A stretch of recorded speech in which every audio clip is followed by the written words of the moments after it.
శ్రీరాముడు సాధారణ మనుషులు అడుగుపెట్టడానికి కూడా కష్టమైన దండకారణ్యంలోకి ప్రవేశించాడు. అక్కడ ఆయనకు ఎన్నో తపస్వీ ఆశ్రమాలు కనిపించాయి. ఆ ఆశ్రమాల్లో దర్భలు, నారచీరలు దర్శనమిస్తూ అక్కడి తపస్సులందరూ వేదాలు పఠిస్తూ ఉన్నారు. ఆ ఆశ్రమ సముదాయం సమస్త ప్రాణులకు సురక్షితమైన నివాసస్థలంగా ఉంటూ శుభ్రంగా ఉన్నాయి. ఆ ప్రాంతంలో జంతువులు, పక్షులు ప్రశాంతంగా జీవిస్తున్నాయి. పవిత్రమైన ఆ ప్రదేశంలో అప్సరసలు దైవసేవలో భాగంగా ప్రతిరోజూ నాట్యాలు చేసేవారు. అక్కడి యజ్ఞశాలలు చాలా విశాలంగా ఉంటూ సృక్కులు, స్రువములు, యజ్ఞపాత్రలు, జింక చర్మాలు, దర్భలు, దర్భాసనాలు, రకరకాల సమిధలు, నీటితో నిండిన కలసాలు, కందమూల ఫలాలు మొదలైన వాటితో శోభిల్లుతూ ఉండేవి. ఆ ఆశ్రమాలకు చుట్టూ ఉన్న తోటల్లోని చెట్లన్నీ తియ్యటి పండ్లతో అందంగా ఉండేవి. అక్కడి మునులందరూ వృద్ధులు, ఇంద్రియాలను జయించినవారు. నారచీరలను, జింక చర్మాలను ధరించేవారు. కందమూల ఫలములే వారి ఆహారం.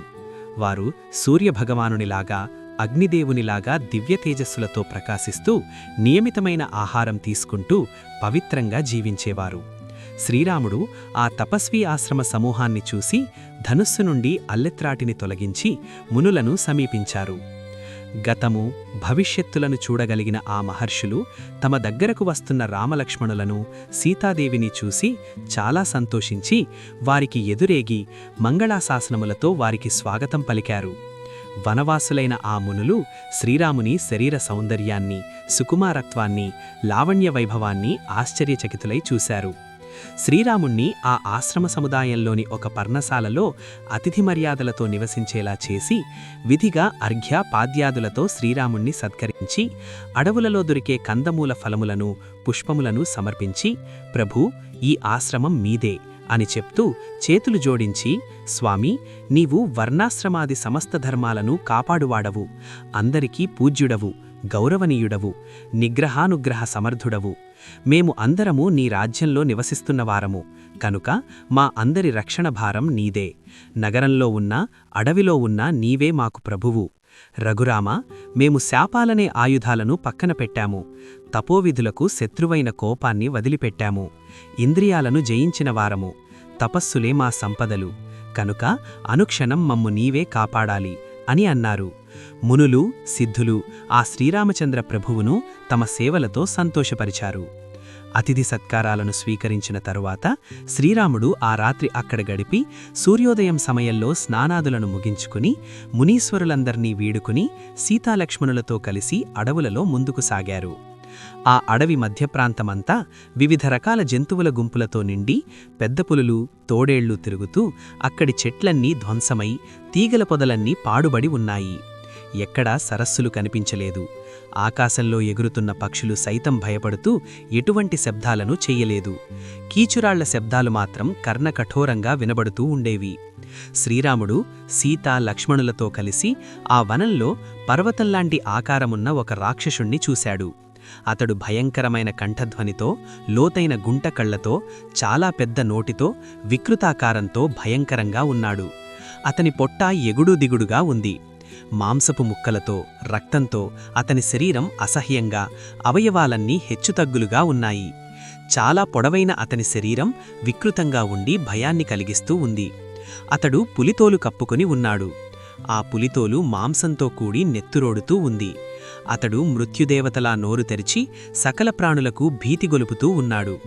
3 సింహాలను, 4 పులులను, 2 తోడేళ్లను, 10 చుక్కల జింకలను, దంతాలు కలిగి కొవ్వుతో కూడియున్న ఒక పెద్ద ఏనుగు తలను ఇనుపశూలానికి గుచ్చుకుని దానిని పట్టుకుని అతడు భయంకరంగా అరుస్తూ ఉన్నాడు. ఆ రాక్షసుడు రామలక్ష్మణులను, జనకుని కూతురైన సీతాదేవిని చూసి కోపంతో ప్రళయకాలంలో మృత్యుదేవత ప్రాణులపై పడినట్లు వారిపైకి విరుచుకుపడ్డాడు. వాని వేగానికి భూమి దద్దరిల్లింది. అతడు భయంకరమైన అరుపులు చేస్తూ సీతాదేవి నడుమును పట్టుకుని కొంత దూరం వెళ్ళి అక్కడ నిలిచి వారితో, పాపాత్ములారా, మీరు మునులవలే జటావల్కలాలను ధరించి ధనుర్బాణాలను, కత్తులను ధరించి ఉన్నారు. పైగా ఒక స్త్రీని వెంట పెట్టుకుని ఉన్నారు. మీ ఆయువు మూడి మీరు ఈ దండకారణ్యంలో ప్రవేశించినట్లున్నారు. మీ అధర్మ ప్రవర్తన మునుల పద్ధతికి విరుద్ధం కాదా? ఇంతకీ మీరెవరు? నేను విరాధుడనే రాక్షసుణ్ణి, నిత్యం మునుల మాంసాలను భక్షిస్తూ ఈ దీర్ఘారణ్యంలో సాయుధుడనై తిరుగుతూ ఉంటాను. ఈ సుందరి నాకు భార్య కాగలదు. పాపాత్ములైన మిమ్మును యుద్ధంలో చంపి మీ రక్తాన్ని తాగుతాను అంటూ ఆ విరాధుడు మాట్లాడుతుండగా వాని పిచ్చిమాటలను విని సీతాదేవి భయంతో వణికిపోయింది. అప్పుడు శ్రీరాముడు విరాధుని చేతికి చిక్కియున్న సుకుమారి అయిన ఆ సీతాదేవిని చూసి చిన్నబోయిన ముఖం గలవాడై లక్ష్మణునితో, లక్ష్మణ, నా భార్య సీతాదేవి చాలా ఉత్తమురాలు, సుఖసంపదల్లో పుట్టి పెరిగినది. అయ్యో, అటువంటి సాధ్వి విరాధుని చేతికి చిక్కి ఉన్నది లక్ష్మణ. మనం అడవుల ఇబ్బందుల పాలవడమే నా పినతల్లి కైకేయికి ఇష్టమయ్యుండవచ్చు. అందువలనే ఆమె వరంసాకుతో నా వనవాసాన్ని కోరింది. నాకు రాజ్యాధికారం చేతికి రానందుకు దుఃఖం లేదు. తండ్రిని కోల్పోవడం నా మనస్సును కుదిపివేసింది. కాని అంతకంటే వైదేహి పరుని స్పర్శకలోనవడం నాకు చాలా బాధాకరంగా ఉంది అంటూ పెనుశోకంతో కన్నీరు కారుస్తూ శ్రీరాముడు ఇలా మాట్లాడుతుండగా లక్ష్మణుడు కోపంతో సర్పంలా బుస్సకొడుతూ, అన్నయ్యా, నీవు చాలా పరాక్రమశాలివి. సమస్త ప్రాణులకు నీవు రక్షకుడవు. నీ సేవకుడనైన నేను నీ పక్కన ఉండగా ఒక అనాథవలే నీవిలా పరితపించడమెందుకు? ఆ రాక్షసుడు చేసిన పనికి నా మనసు ఉడికిపోవుతున్నది. ఒకే ఒక్క బాణంతో నేను ఆ విరాధుని ప్రాణాలను తీస్తాను. అతని రక్తంతో భూమి తన దాహాన్ని తీర్చుకుంటుంది. శ్రీరామ, నేను భుజబలంతో ధనస్సును సంధించి విడిచిన బాణం క్షణంలో ఈ దుష్టుని హృదయాన్ని చీల్చుతుంది. దానితో ఇతని శరీరం నుండి ప్రాణాలు ఎగిరిపోతాయి. ఫలితంగా ఇతడు గిరగిరా తిరుగుతూ మట్టి కరుస్తాడు అని అంటూ నవ్వుతూ ఆ రాక్షసునితో, నీవు ఎవరు? ఈ వనంలో ఎందుకు తిరుగుతున్నావు అని ప్రశ్నించాడు. ఆ తరువాత ఆ విరాధుడు వనం ప్రతిధ్వనించేలా, ఇంతకీ నన్ను ప్రశ్నిస్తున్న మీరెవరు? ఎక్కడికి వెళుతున్నారు అని ప్రశ్నించగా ఆ రఘురాముడు తమ ఇక్ష్వాకు వంశాన్ని గురించి అతనికి తెలిపాడు. మేము క్షత్రియులము, ఈ దండకారణ్యాలలో వసిస్తున్న నిన్ను గురించి తెలుసుకోవాలి అనుకుంటున్నాము అని అన్నారు. అప్పుడు విరాధుడు శ్రీరామునితో, రాజా, రాఘవ, నా స్వరూపాన్ని గురించి చెప్తాను విను. నేను జయుడు అను రాక్షసుని కుమారుడను. మా తల్లి శతహ్రద. రాక్షసులందరూ నన్ను విరాధుడు అని పిలుస్తారు.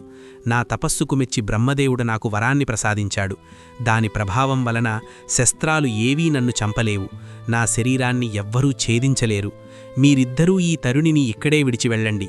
ఈమెను ఆశించినచో మీరు ప్రాణాలతో మిగలరు. నా కళ్ల ముందే మీరు వచ్చిన దారిబట్టి పారిపోండి అని అన్నాడు. ఆ విరాధుని మాటలకు శ్రీరాముడు కోపంతో కళ్ళు ఎర్రచేసి, ఛీ క్షుద్రుడా, ఒక సద్వంశ స్త్రీని కోరుకోవటం నీ హీన లక్షణానికి నిదర్శనం. నీ చావును నీవే కోరుకుంటున్నావు.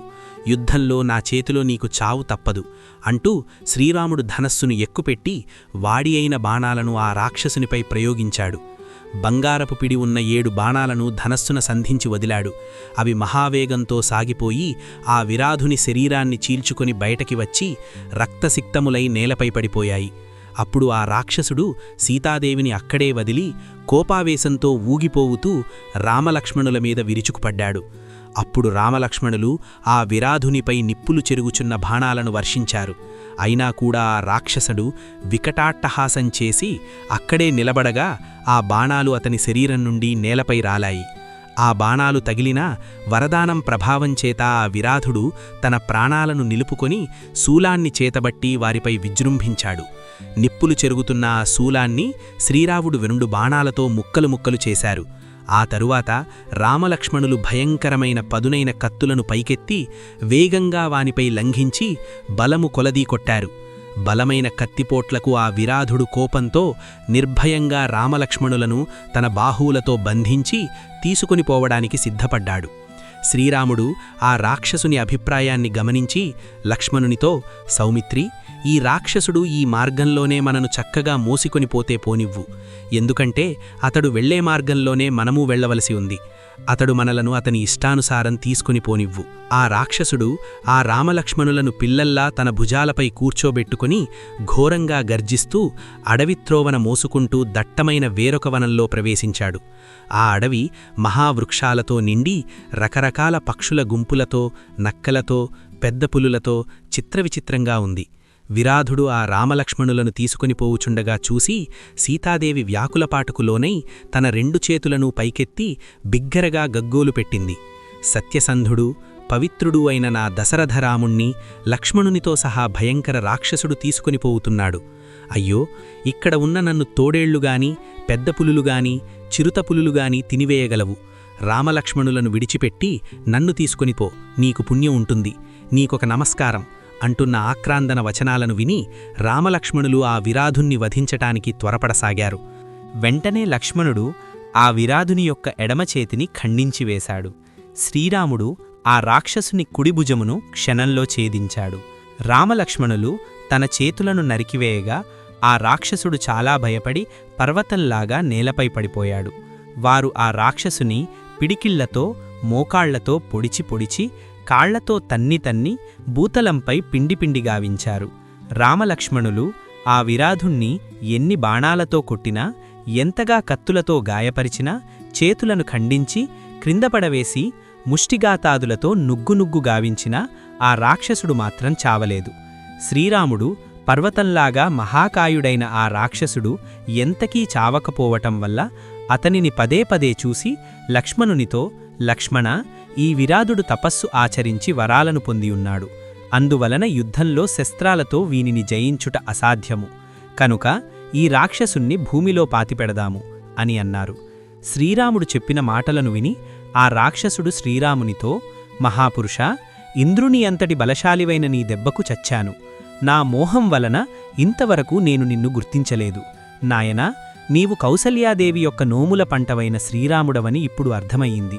ఈమె మహాసాధ్వి వైదేహి అని, ఇతడు లక్ష్మణస్వామి అని నేను తెలుసుకున్నాను. నేను తుంబురుడు అను గంధర్వుడను. పూర్వము ఒకనాడు నేను రంభ అనే అప్సరసపై ఆసక్తితో కుబేరుని సేవలలో పాల్గొనలేదు. అందుకు కోపంతో అతడు నన్ను శపించాడు. ఆ ప్రభావమున నేను ఘోరమైన ఈ రాక్షస రూపాన్ని పొందాను. అప్పుడు నేను పశ్చాత్తాపపడి ఆయనను రకరకాలుగా వేడుకున్నాను.